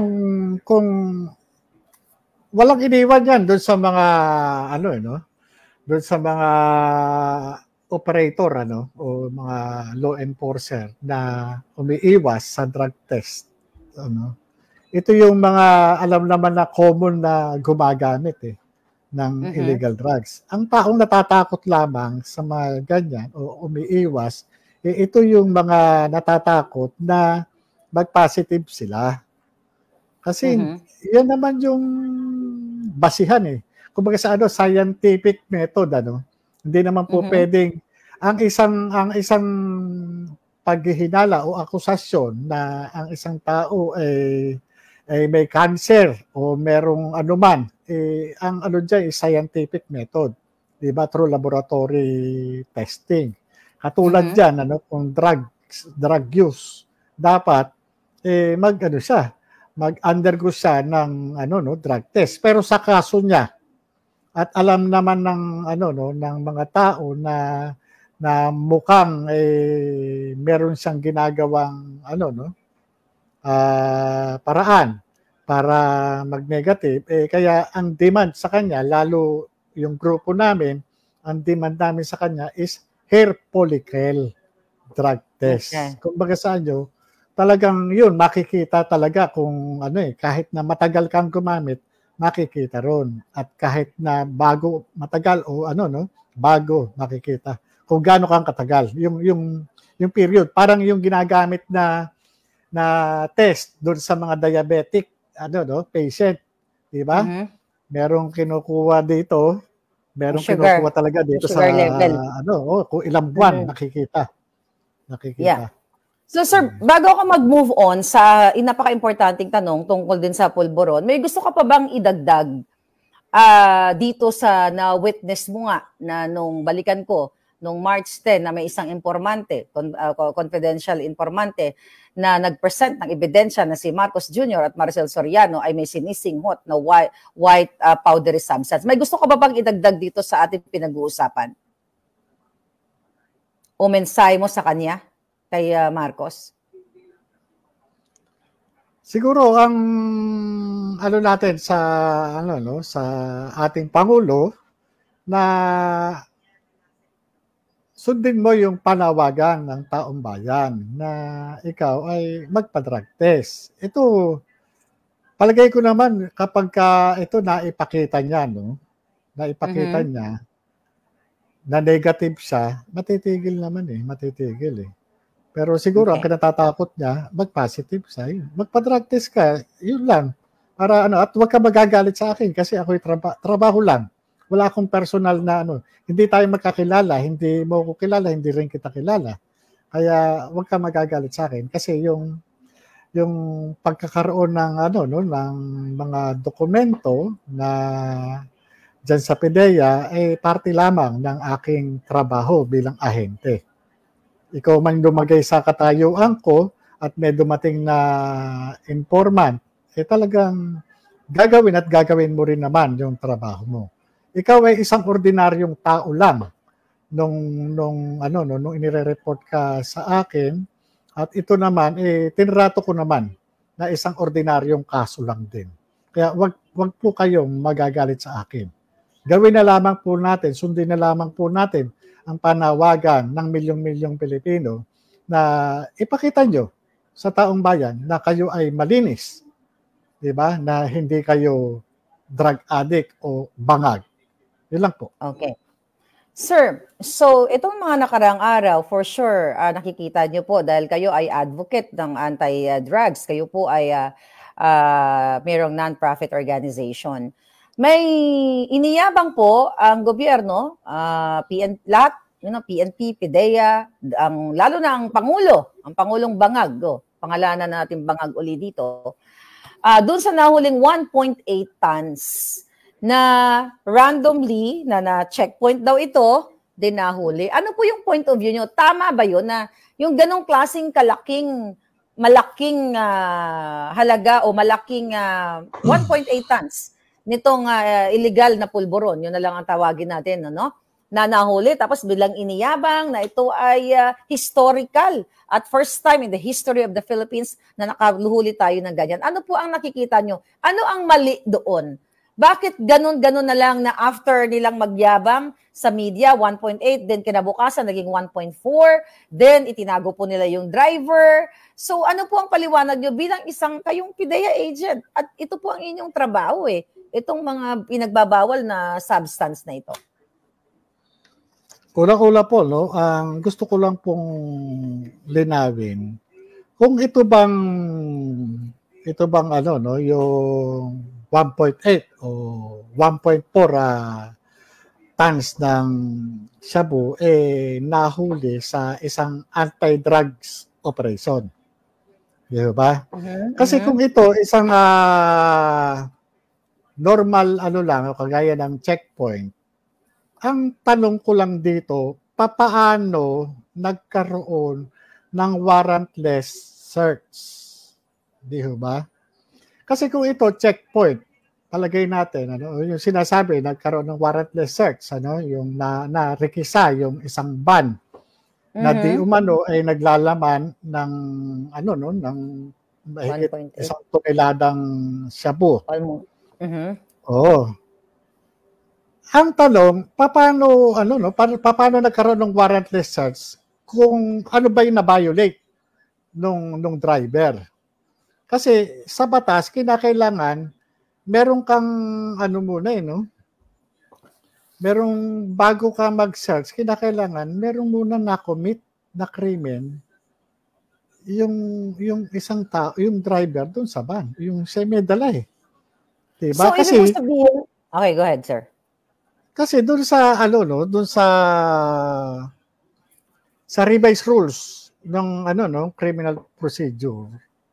Ito do sa Rule 126, yung search incidental to a lawful arrest. Ibig sabihin, kumbaga sa dapat meron munang initial violation na na-commit yung driver. Diba? Ngayon, kung sasabihin natin, nag-violate ng traffic rules o yung back crimen o isang simpleng traffic, lang na dapat hingin mo lang yung lisensya. Kasi kung checkpoint naman, kung checkpoint kasi, dapat in plain view doctrine. Sabi sa amin mga law enforcer, halimbawa checkpoint, checkpoint mo yung tao. Hindi mo yung sasakyan. Kung wala ka namang nakikita na illegal items dun sa plain view, dun sa loob ng sasakyan, hindi mo naman po pwede requisahin basta yan eh. Hindi mo nga po pwede pabuksan yung glove compartment yan eh. Kasi kinakailangan mo search warrant. Oh. So, ibig mong sabihin, sir, checkpoint, pag nag-checkpoint ang mga pulis, hindi nila pwedeng buksan yung mga kotse? Kunyari, pag-trip lang nila? Ano ba na-commit mo na krimen? Pwede ka requisahin basta kung meron ka na-commit na krimen. Ito yung sinasabi doon sa warrantless arrest. Diba? Sabi nga, arrest without warrant when lawful. A peace officer or a private person may, without a warrant, arrest a person when in his presence, the person has committed, is actually committing, or is attempting to commit an offense. Unang-una, kagaya niyan, basta-basta ka maninita. Paparahin mo sa sakyan. Checkpoint to. Ganyan. Kung ikaw ba ay may dalang illegal items, halimbawa, ganyong karami, ilalabas mo ba yan? Natural, tatakpan mo yan. Iko-conceal mo yan. May concealment yan. Diba? Yeah. Naka-conceal dyan. Ngayon kasi sa rule, dapat in flagrante delito. Kung yung nakikita mo talaga. Kaya po pwede mo siyang ano to? Diba? Ano to? Okay. Diba? Kagaya niya, halimbawa, isang tao nakatayo sa kanto. Nakasukbit yung baril, pero nakatago. Sinita mo, basta mo kinapkapan. Kinasuhan mo illegal possession of firearms. Valid ba yung arrest? Hindi. Ano kinumit niya? Basta mo siya re-requisahin? Hindi pwede yun. Violation na kanyang constitutional rights yun. Ito yung ginagaranti ng Constitution sa Article 3. Okay. Sir, based on your experience, normal ba na nangyayari na ang isang tao lamang, isang driver lamang na may bitbit o may daladala o may karga na ganung karaming ipinagbabawal na substance? Depende sa circumstansya. Depende doon sa kasi kung titignan mo iba't ibang trade craft yan eh. Kapag ka marami kayo, pwedeng pansinin kayo. 'Di ba? Okay, kung isa ka lang, hindi ka pansinin. Yung doon sa parte na 'yon bilang ahente at bilang doon sa experience ko rin hindi wala akong doon eh. Nandun lang ako doon sa paano ito na search. Valid ba yung ginawang search na ginawa ng mga pulis? At kung sinasabi naman na ito ay anti-drug operation, nasunod ba yung tinatandhada ng PDEA Manual of Operation? O kahit na doon sa PNP operational procedure. Kasi unang-una, kahit na law enforcement agency o unit, hindi ka basta-basta mag-conduct ng anti-drugs operation o anti-illegal drugs operation. Bakit? Kinakailangan deputize ka ng PDEA. Oh. Kaya nga meron tayong PDEG. Meron tayong Regional Drug Enforcement Group. Meron tayong District Drug Enforcement Group. Meron tayong Station Drug Enforcement Units. Bakit? Sila lang kasi yung deputized ng PDEA. Hindi como ikaw police unit o law enforcement unit, pwede ka na mag-conduct ng anti-illegal drugs operation. Hindi po pwede. Kinakailangan deputize ka. Kagaya niya, So, sa kaso ng pulis na nakaharang dyan, nag-checkpoint, anong sinasabi? Nagkaroon ng anti-drugs operation. Paano magkakandak ng drug operation dyan? Hindi naman deputized ng PIDEA yan. wow. Kung anti-drug operation yan, dapat meron kang coordination dun sa PIDEA. Ngayon, yung sinasabi nila ngayon, formis. Tignan nga natin kung nasa formis yan. Yeah. Yung trabaho na yan. Wow. Grabe po, ano? At least may natutunan yung mga kababayan natin. Doon naman po, doon sa biglang nabawasa, doon muna ako during the press conference, for sure napanood ninyo, habang pinagsasalita yung nakahuling pulis, nagkaroon ng pronouncement si Marcos Jr. na kapag may itinanong daw ang media, ay sasalungat sila or mag-i-intervene sila. Ano sa tingin nyo? Bakit kailangan sabihin ng presidente yon? May mga kasabihan na tayo, mas masarap, mas maganda tayong makinig doon sa, from the horse's mouth. Sabi nga, no? Yes. Walang ibang pwedeng magbigay ng detalye, eksaktong facts o circumstansya, kundi mismo yung nakahuli. Tama. Di ba? Bakit natin tatanungin yung testigong natutulog sa bahay kaysa sa testigong nakakita ng krimen? Yes. Kasi sabi po ni Marcos Jr., hindi daw po sanay ang mga uniform personnel sa mga interview o sa press con. Yun po ang sabi ni Marcos Jr. Alam nyo, hindi naman sa, nung napanood ko dati, yung interview ng ABS-CBN, nila Karen Davila, nila Anthony Taberna, nila Mr. Baha doon sa isang kandidato dati na yung Pangulong Bongbong Marcos, tinatanong siya doon sa kanyang educational background. Ngayon, oo. So parang hindi niya masagot na diretso, siya baccalaureate degree holder undergraduate siya or wala kung maano mo na sinasabi na ito hindi graduate, di ba? Sino ba ang merong naging presidente ka? Oo. Pero tingnan mo naman yung police. Tingnan mo, college graduate yun. Yes. Eligible. Yes. Di ba? Civil service eligible yung tao. Tapos sabihin natin na hindi sino ba ang mas trained doon sa dalawa? Yung police o itong presidente na undergrad. Diba? Na sinasabi ng mga tao na bangag. Diba? At hindi siya mismo. Tama po kayo, hindi siya nakahuli. Hindi siya nakawit. Kaya nga po sa korte, iisa lang naman, simple lang po ang tanong ng mga kung meron kang personal knowledge Kasi kaya walang ibang credible na magsalita doon sa 1.8 na times na huli doon, naging 1.4, kundi mismo yung humuli. Sila lang yung nakakaalam ng kwento unless otherwise nababaguhin yung kwento. Kasi kung checkpoint to anti-drugs operation talagang questionable. Kaya nga kung maano ng mga abogado nung akusado, malamang akusado na ngayon yun, malaki yung lusot. Kasi doon pa lang magkakaroon na ng technicalities Yeah. Sir, doon sa from 1.8, the next day naging 1.4 tons. Yun ba ay kapanipaniwala na hindi nila na-estimate nung araw na yun na ibinida ni Marcos Jr. na 1.8 tapos kinabukasan kulangan ng 400 kilograms? Alam mo, yun yung sa totoo. Natawa po kayo. Kasi may nakita ako, sa total na rin ako na-confuse ako doon. Kasi nakita ko may timbangan May timbangan doon sa, kasi nung ongoing yung, di ba? Nagmamarking, nagtitimbang. Oo, kasi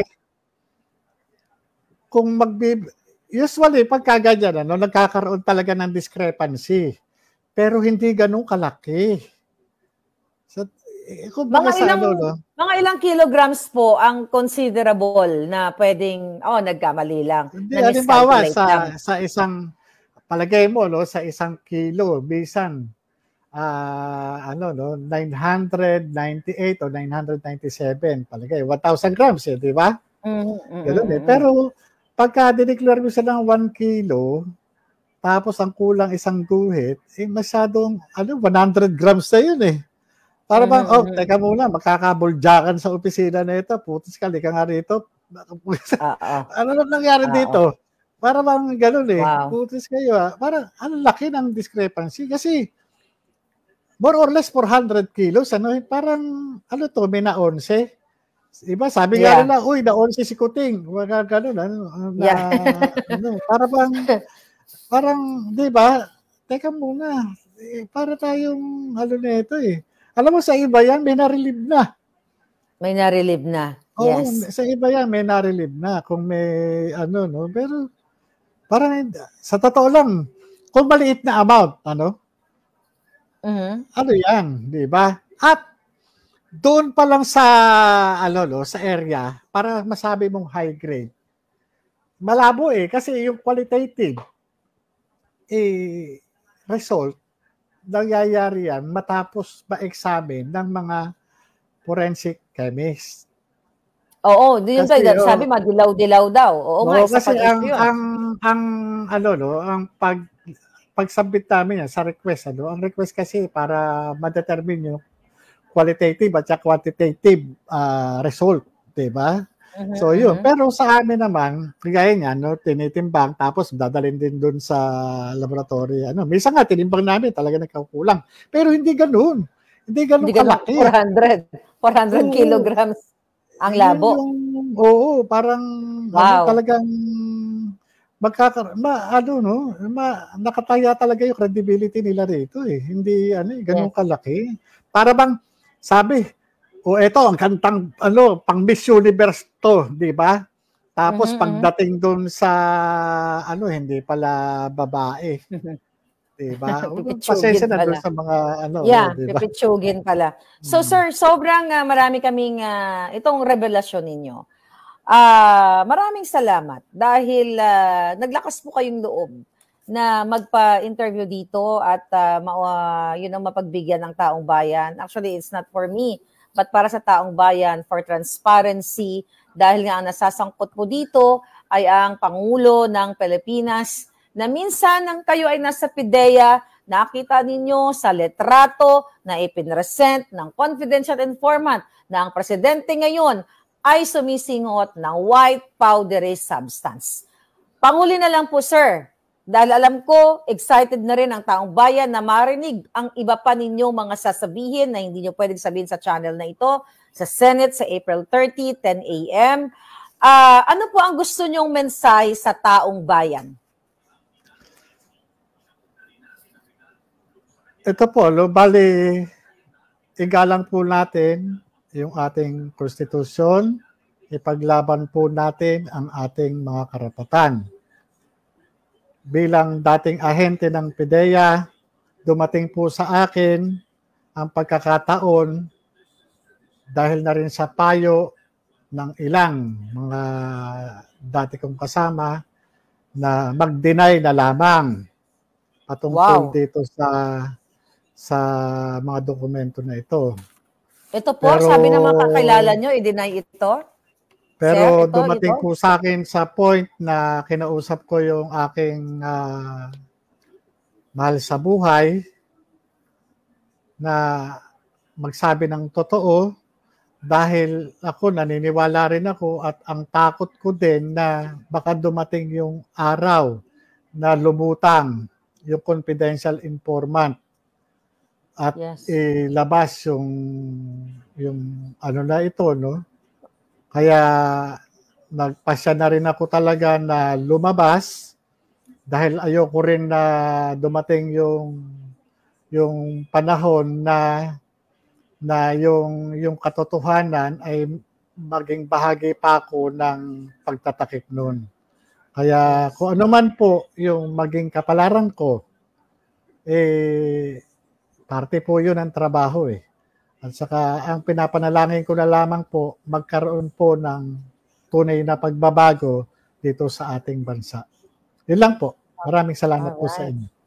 Mr. Jonathan Morales, sir, maraming salamat po sa inyong tapang at least naliwanagan na ang ating mga kababayan na ang nilabas ko pong dokumento ay hindi ko po gawa-gawa, hindi po AI generated. Kayo mo mismo ay umaamin sa harap ng taong bayan at inaako ninyo na yan po ay perma ninyo.